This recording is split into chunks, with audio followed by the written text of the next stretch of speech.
මේ ගානේදී කතා කරන්නේ මෙන්න මෙහෙම දෙයක්. ත්‍රිජිකෝණික ත්‍රිකෝණයක් තියෙනවලු මෙන්න මේ වගේ. ওই ත්‍රිජිකෝණික ත්‍රිකෝණේ කර්ණයට සම්මුඛ ශීර්ෂයේ සිට. ඒ කියන්නේ මෙයානේ. කර්ණය කියන්නේ මෙයා නම් එයාගේ සම්මුඛ ශීර්ෂයේ සිට කර්ණයට අඳිනු ලබන ලම්බකය. ඒ කියන්නේ මෙන්න මෙහෙමනේ. මෙයාගේ නම් මෙතනට ලම්බකයක් කියනවාම අඳිනු ලබන ලම්බකයෙන් 2 මුල 2 ගුණයක්. එහෙනම් කර්ණයේ දිග තමයි කියන්නේ කවුද? මේ ඇඳපු දිග වගේ 2 මුල 2 ගුණයක් තමයි කර්ණය කියලා කියන්නේ. එහෙනම් මම සම්පූර්ණයෙන්ම දරුවෝ කර්ණයේ දිග කරගත්තොත් නෑ මෙහෙම ගමු. මෙන්න මෙයාගේ දිග ගත්තොත් දරුවෝ L කියලා කර්ණයේ දිග ගන්න පුළුවන් කොහොමද එහෙනම්? 2 මුල 2 L කියලානේ. එහෙම නේද ගන්න කියන්නේ.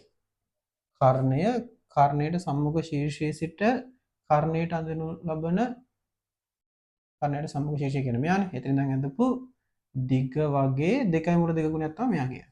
හරිනේ? අපෙන් අහනවා එවිට එවිට අනික් කෝණ දෙකේ සොයන්න කියලා. අනික් කෝණ දෙක කියන්නේ ත්‍රිකෝණෙ මේ තියෙන මෙන්න මේ කෝණය සහ මේ කෝණය. අතරම එක කෝණයක් වාගත්තා නම් ඇති දරුවෝ. මොකද මේ කෝණය ඇල්ෆා කියලා ගත්තොත් අපි දන්නවා දැන් මේ ත්‍රිකෝණයම මෙන්න මෙහෙමනේ තියෙන්නේ. මේ මෙයා අමතක කරලාද ඇන්දොත් මේ කෝණය ඇල්ෆා නම් ඕගොල්ලන්ට තේරෙනවා කීයද? මේ කෝණය අනිවාර්යෙන් කීයක් වෙන්න ඕනේද? ත්‍රිකෝණයක අභ්‍යන්තර කෝණ තුන එකතු 180ක් හින්දා මෙතන 90 නම් මේ කෝණය කීයක් වෙන්න ඕනද? අංශක 90 ඍණ ඇල්ෆා වෙන්න ඕනේ. ඒතර එක කෝණයක් වාගත්තා නම් ඇතිනේ. එතන මේ කෝණය 90 ඍණ ඇල්ෆා විදිහට අපිට ගන්න පුළුවන්. මම ලේසියට දාන්න මේක ABC කියලා. මම හොයන්නේ B කෝණයේ විතරයි දරුවෝ. අවශ්‍ය නම් C කෝණය ගන්න පුළුවන් කවුද? 90 ඍණ ඇල්ෆා කියලා. හරිනේ? ඒ කෝණ දෙක හොයාගද්දි ලේසි වැඩි. බලමු. එහෙනම් අපිට පුළුවන් දරුවෝ මෙතන ඇල්ෆානේ තියෙන්නේ. අපිට පුළුවන් නේද? මෙතන අංශක 90 මෙතන 90 ඍණ ඇල්ෆා මේක ඇල්ෆා කියලා ගත්ත හැකිනේ. ඇල්ෆා ගත්ත හැකි.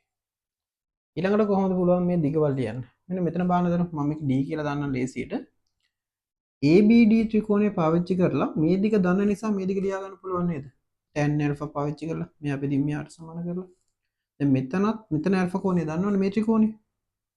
එතකොට මේ දිග L නිසා එයාගේ tan අගේ පාවිච්චි කරලා මේ දිග බෙදීම මේ දිග tan alpha ට සමාන කරලා මෙන්න මේ දිග L ඇසුරෙන් ලියා ගන්න පුළුවන් නේ. එතකොට හොයාගත්ත BD දිගයි CD දිග එකතුව සමාන කරන්න පුළුවන් කාටද අපිට? 2 මූල 2 L වලට. ඊට පස්සේ ඒකෙන් අපිට මේ ඇල්ෆා වලගේ හොයාගන්න පුළුවන් වෙයි. එහෙනම් මගේ අරමුණ මොකද්ද? මම කරන් යන විදිහ මොකද්ද? මම මෙලිම හිතනවා කියලා දාන්නම්. මොකද්ද? මම කරන්නේ ABD ත්‍රිකෝණය පාවිච්චි කරලා කවද හොයාගන්නේ දරුවෝ? ABD ත්‍රිකෝණයෙන් හොයාගන්නවා කවද? BD දිග. tan alpha ගෙන් හෙව්ව හැකිනේ. එයාගෙන් BD හොයනවා. ඊට පස්සේ ACD ත්‍රිකෝණයෙන් කවද හොයාගන්නේ? ACD ත්‍රිකෝණයෙන් හොයාගන්නවා කවද? CD. ඒකත් tan alpha පාවිච්චි කරලා හොයාගන්නවා. ඊට පස්සේ මොකද කරන්නේ? හොයාගත්ත BD දෙකයි CD දිගයි එකතු කරලා ඒක සමාන කරනවා කාටද? BD දිගයි මේ දිග එකතු කරලා ඒක සමාන කරනවා 2 මුල 2 L වලට. අන්න ඕක පාවිච්චි කරලා මට පුළුවන් L ඇසුරෙන් මේ දෙක ලියා ගන්න පුළුවන් BD සහ CD. ඊට පස්සේ L අකුර අයින් කරලා ඒකෙන් මම ත්‍රිකෝණමිතික සමීකරණයක් tan alpha කොට අතර සම්බන්ධයක් තමයි යෝගේ ඉන්නේ නේ. මොකද මෙතන මේ දෙන්නට ලියද්දි tan එන්නේ මේ දෙන්නට ලියද්දි කොට වලින්. වැරදුනා. ඊට පස්සේ දරුවෝ මෙන්න මේ දෙන්නගේ එකතුව, ඒ කියන්නේ BD දුරයි CD දුරයි එකතුව අපිට පුළුවන් කාට සමාන කරවන්නද? 2 මුල 2 වලට සමාන කරවන්න. ඒ දෙක සමාන කරලා අපිට පුළුවන් කාව හොයාගන්නද? මේකේ තියෙන මේ ඇල්ෆා වලගේ හොයාගන්න පුළුවන් වෙයි. ත්‍රිකෝණමිතික සමීකරණයක් ගොඩනගන්නේ. හරිද? මම හිතනවා නිකන් තලා දහසක් එන්නේ නැති කියලා. අපි ගාන යන්නේ මේ විදිහට තමයි යන්නේ. එහෙනම් මුලින්ම පටන් ගන්නවා මම ABD ත්‍රිකෝණයෙන්. ඉතින් මම tan alpha ලිව්වොත් tan alpha කියන්නේ කාටද? සම්මුඛ පාදයේ L බද්ධ පාදයේ BD. එතන BD එක මෙතනට දාලා tan alpha මෙහාට දාපුවම BD කියන්නේ කාටද? L බෙදීම tan alpha. ඒ කියන්නේ BD කියන්නේ කවුද? L tan alpha එක උඩට ගියම දර ඔයගොල්ලෝ දන්නවනේ දෙක යට tan alpha කියලා තියෙන්නේ කවුද? cot alpha වලට නේ. ඒක ලියන්න පුළුවන් කවුරු කියලාද? එක යට tan alpha කියන එක නෙලියා මම කවුරු කියලා ලියනවද? cot alpha කියලා ලියනවා. BD වැඩේ හරි. CD හොයනවා කාගෙන්ද? ACD ත්‍රිකෝණයෙන්. ACD ත්‍රිකෝණයෙන් මට ලියන්න පුළුවන් tan alpha කියන්නේ සමග පාදය වෙන්නේ CD, බද්ධ පාදය වෙන්නේ L. ඒතර මෙයාව හරස් කරන කරා නම් එතන CD වතන කරන්නේ. ඒතර එන්නේ L tan alpha සමානයි CD වලට. ඒතර CD සමාන කාටද? L tan alpha. එහෙනම් දරුවෝ මේ දෙන්න හොයාගත්තනේ. එහෙනම් CD වල හරි BD CD දෙන්න හොයාගත්ත ඉඳන් අපිට ලියන්න පුළුවන් මෙන්න මෙහෙම දෙයක්. මොකද්ද? BD ධන CD සමාන වෙනවා කවුරු කියලාද? 2 මුල 2 වලට කියලා අපිට පුළුවන් මෙයා ගැන ආදේශ කරන්නේ. BD වලට දැන් මේ අපිට ආපු උත්තරේ L cot alpha, L cot alpha. CD වලට ආපු උත්තරේ L tan alpha සමාන 2 මුල 2 L. මේ හැමතැනම දරුවෝ L තියෙන හින්දා හැමෝම L වලින් බෙදලා දාන්න පුළුවන්. ඊට පස්සේ cot සහ tan අතර සම්බන්ධයක් තමයි එන්නේ. අපි මේකෙන් හොයාගන්න වෙනවා alpha වල අගයනේ. ඉතින් alpha වල අගය හොයන්න නම් දරුවෝ බලමු අපි cot කියන්නේ කවුද? පොඩ්ඩක් කල්පනා කරලා බලමු. cot කියන්නේ cos alpha බෙදීම sin alpha නේ. පොඩ්ඩක් අපල මොකද්ද වැඩේ කරන් යන විදිය. tan කියන්නේ කවුද? sin බෙදීම cos නේ. ඒතර පොදු හරය ගද්දි දරුවෝ මෙයා උඩ යට වැඩි කරන්න ඕනේ කාගෙන්ද? පොදු හරය එන්න ඕනේ sin cos ඉඳ මෙයා උඩ යට වැඩි කරන්න ඕනේ කාගෙන්ද? cos ගෙන්. මෙයා උඩ යට වැඩි කරන්න ඕනේ කාගෙන්ද? sin ගෙන්. ඒතර මේක cos වර්ගයේ alpha වෙනවා. මෙයා sin වර්ගයේ alpha වෙනවා. ඒතර මේක පරිවර්තනය වෙන්නේ කවුරු බවටද? cos වර්ගයේ alpha දන sin වර්ගයේ alpha වෙනකොට මම දැම්මා 1යි කියලා. යට එන්නේ sin alpha cos alpha. ඔන්න ඔය වගේ කෙනෙක් තමයි එන්නේ. දැන් අපි කල්පනා කරනවා මේ sin alpha cos alpha එන එකෙන් කොහොමද අපි alpha හොයන්නේ කියලා. නෑ alpha තනි කරක් හිටියොත් තමයි alpha හොයන්න වෙන්නේ. ඒක මොනවාට මතක් වෙනවනේ sin 2i θ සූත්‍රයක් තිබ්බ නේද? sin 2i θ සූත්‍රය තිබ්බා 2i sin θ cos θ කියන්නේ. කොහොමද ඉන්නවනේ. ඕකෙත් තමයි sin alpha cos alpha තියෙන්නේ. එහෙනම් දෙකේ ඉලක්කමක් නැති නිසා මෙතන උඩට දෙකෙන් වැඩි කරලා අපිට sin 2i alpha හදා ගන්න පුළුවන් නේද මෙතන? ආ උනේ. ඒතර වැඩි හරි. ඒතර sin 2i alpha හොයා ගන්න පුළුවන් අපිට නේ. උඩට දෙකකින් වැඩි කරලා මෙතන 2i sin alpha cos alpha වෙනවා. එතන ඒක sin 2i alpha බවටපත් වෙනවා. ඊට පස්සේ sin 2i alpha ගෙන් අපිට alpha හොයාගත්තා නම් හරිනේ. ඒතර ගාන ඉවරයි. හරි. ඒක වලාකුළක් විදිහට දාගන්න. විතර ටික කරගෙන ඔහොම. හරි. එහෙනම් වැඩි පටන් ගන්නවා මම. ඒතර එනවා මට cot alpha එතන tan alpha සමාන 2i මුල 2i. අපිට අවශ්‍ය කරන්නේ කොහොම හරි මේ alpha ගුණය අගේ හොයාගන්න. cot alpha ලියනවා කවුරු කියලාද? cos alpha බෙදීම sin alpha, tan alpha ලියනවා දරුවෝ sin alpha බෙදීම cos alpha කියලා සමානයි 2i මුල 2ට. ඊට පස්සේ මෙතන පොදු හරය ගත්ත උඩටයි cos ගෙන් වැඩි වෙනවා. මෙතනින් උඩටයි sin ගෙන් වැඩි වෙනවනේ. එතන මේක cos වර්ගය alpha ධන sin වර්ගය alpha කියලා එනවා. යට එනවා. පොදු හරය කවුද? sin alpha cos alpha. හරි. එතකොට cos වර්ගය alpha ධන sin වර්ගය alpha කියන්නේ 1යි. එතකොට 1 යට sin alpha cos alpha කියලා එනවා. මේක 2යි මුල 2. ඊළඟට අපිට මේකෙන් sin 2 alpha හදාගන්න නම් දෙකක් ඉස්සරහා තියෙන්න බෑ දරුවෝ. මොකද 2යි sin alpha cos alpha කියලා ආවොත් තමයි ඒක අනිත් පැත්තට ලියන්න පුළුවන් sin 2 alpha කියලා. එහෙනම් මම ඊළඟ පියවරේ මෙයාගේ හරය සහ ලවය දෙන්නම කීයෙන් වැඩි කරන්න? දෙකෙන් වැඩි කරනවා. 2යි මුල 2. එතකොට මෙතන 2යි sin alpha cos alpha කියන එක මට ලියන්න පුළුවන්. දෙවරක් එක නම් 2යි. එතකොට 2යි sin alpha cos alpha කියන එක 2යි sin alpha cos alpha කියන එක sin 2යි alpha බවට පත් වෙනවනේ. sin 2යි alpha තිබුණේ 2යි sin alpha cos alpha වෙන්නේ. එහෙනම් 2යි sin alpha cos alpha මට පුළුවන් sin 2යි alpha බවට පරිවර්තනය කරන්න සමානයි 2යි මුල 2. දෙකට දෙක කැපෙනවා. මෙතන දරුවෝ යට තියෙන 1යිනේ.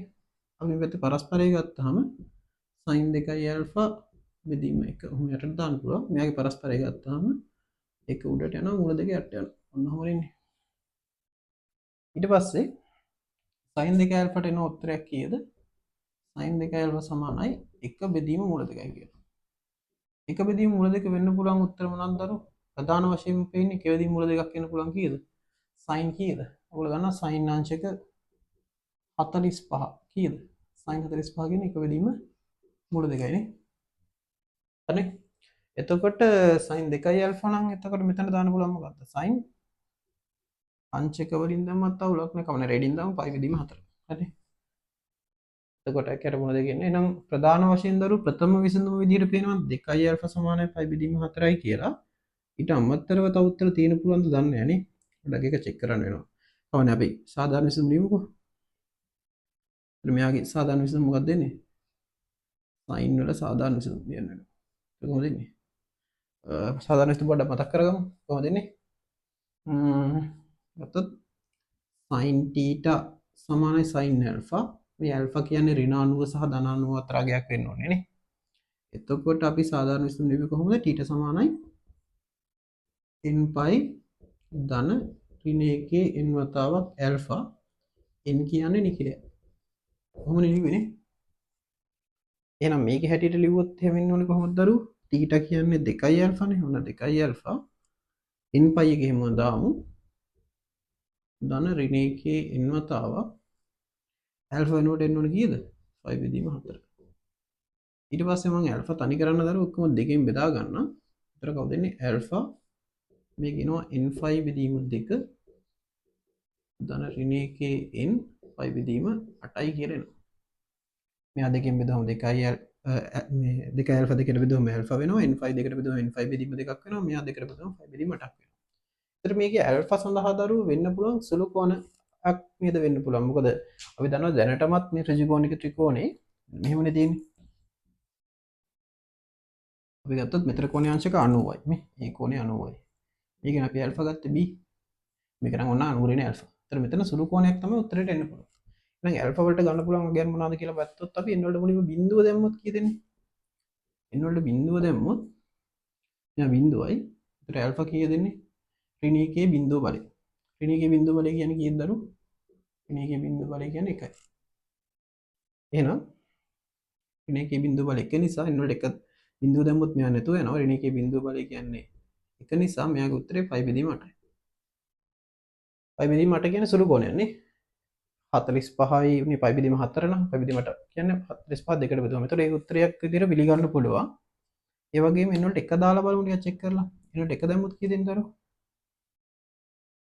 n වලට 1 දැම්මොත් කීයද එන්නේ? n වලට 1 දැම්මොත් මෙතන 5 බෙදීම 2යි. ඍණ 1 පළවෙනි බලය. ඍණ 1 පළවෙනි බලය කියන්නේ කීයද? ඍණ 1 පළවෙනි බලය කියන්නේ ඍණ 1මයි නේ. ආවු ඍණ 1මයි. ඒතර මෙතන කීයද එන්නේ? 5 බෙදීම 2 ඍණ 5 බෙදීම 8. ඒතර 10යි 4ෙන් වැඩි කරාම 4යි පයි ගෙන් පයි අඩු වුණාම කීයද එන්නේ? 3යි 5 බෙදීම 8යි. ඒකත් පිළිගන්න පුළුවන් නේද? මොකද 5 බෙදීම 4යි කියන්නේ 45යි. 5 බෙදීම 8යි කියන්නේ අංශක 22.5යි නේ. 22.5වත් 3ක් කියන්නේ අංශක 60 ගානක් නේ. ඒතර පිළිගන්න පුළුවන්. මේ උත්තරේ වෙන්නත් පුළුවන් ඇල්ෆාට මේ උත්තරේ වෙන්නත් පුළුවන්. ඊට පස්සේ දෙක දැම්මොත් එහෙනම් මොකද වෙන්නේ? දෙක දැම්මොත් නම් 180ක් එනවනේ. 180ට සුළු කෝණයක් එකතු වුණත් 180න් සුළු කෝණයක් අඩු වුණත් අංශක 90ට වඩා වැඩි කෝණයක් නේද වෙන්නේ. ත්‍රි පැත්තෙන් වැඩක් වෙන්නේ නැහැ. ඒ වගේම ඍණාගයන් දාලා චෙක් කරලා වැඩකුත් නැහැනේ.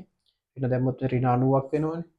ඍණ 90ත් සමග තව කෝණයක් එකතු වුණොත් ආව ඍණ 90ත් එක තව කොනක් එකතු වුණොත් එහෙම දරුවෝ ඒත් වැඩක් නෑ නේ. ඍණ 90යි සුළු කෝණයක් එකතු වුණා මේ පයි බෙදීම 8ක වගේ අගයක් එකතු වුණත් ඒත් එන්නේ ඍණාගයක් නේ. ඒතර කෝණේ ඍණ වෙන්න විදිහක් නෑනේ. ඉතින් ඒක චෙක් කරන්න එක වැඩකුත් නෑ. එහෙනම් මේ දෙක විතරයි උත්තර එන්නේ නේ.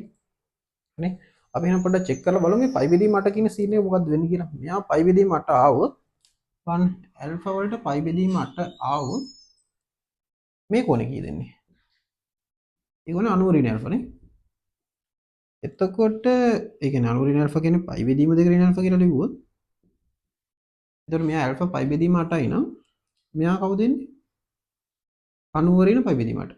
ඒතර 90 ඍණ පයි බෙදීම 8යි කියන්නේ කීයද? 90 ඍණ පයි බෙදීම 8. කීයද එන්නේ? මේක තමයි මම මෙතන ලියලා තියෙන්නේ.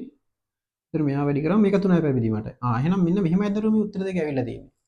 මෙයා පයි බෙදීම 8ක් වුණොත් මෙයා කීයක් වෙනවද? මෙයා 3යි පයි බෙදීම 8ක්. හරි.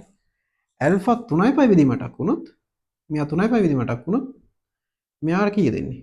මෙයා පයි බෙදීම 8ක් වෙනවා. එහෙනම් එකිනෙකට හුමාරු වෙන උත්තර දෙකක් තමයි ඇවිල්ලා තින්නේ. හරි කොහොම හරි අපේ අරමුණ හරි මොකක්ද වෙන්න ඕනේ? එහෙනම් කෝණ දෙක අපෙන් අහලා තියෙන්නේ. අනිත් කෝණ දෙක කියලා නේද විශේෂයෙන් අහලා නැහැ නේ. මේ කෝණේ කවුද එහෙම කියලා අහලා නැහැ නේ. සංකේතාත්මකව දීලා නැහැ නේ ABC කියන්නේ කවුද කියලා. ඉතින් එහෙනම් අවශ්‍ය කරන කෝණ දෙක වෙන්නේ දරුවෝ මෙයා පයි බෙදීම 8යි නා. එහෙනම් අවශ්‍ය කෝණ දෙක වෙන්නේ අවශ්‍ය කෝණ දෙක කවුද? එකක් පයි බෙදීම 8යි. හරි. මෙයා පයි බෙදීම 8 වුණොත් මෙයා 3යි පයි බෙදීම 8ක් වෙන්න ඕනේ. ඒ වගේම මෙයා 3යි පයි බෙදීම 8 වුණොත් මෙයා පයි බෙදීම 8ක් වෙන්න ඕනේ. එහෙනම් එක කෝණයක් පයි බෙදීම 8යි. අනිත් කෝණය කීයද? 3යි විදීමට. ඒතර මේක තමයි උත්තර දෙක විදියට එන්නේ. පැහැදිලිද? අවශ්‍ය කර කෝණ දෙක. තේරුණාද වැඩේ?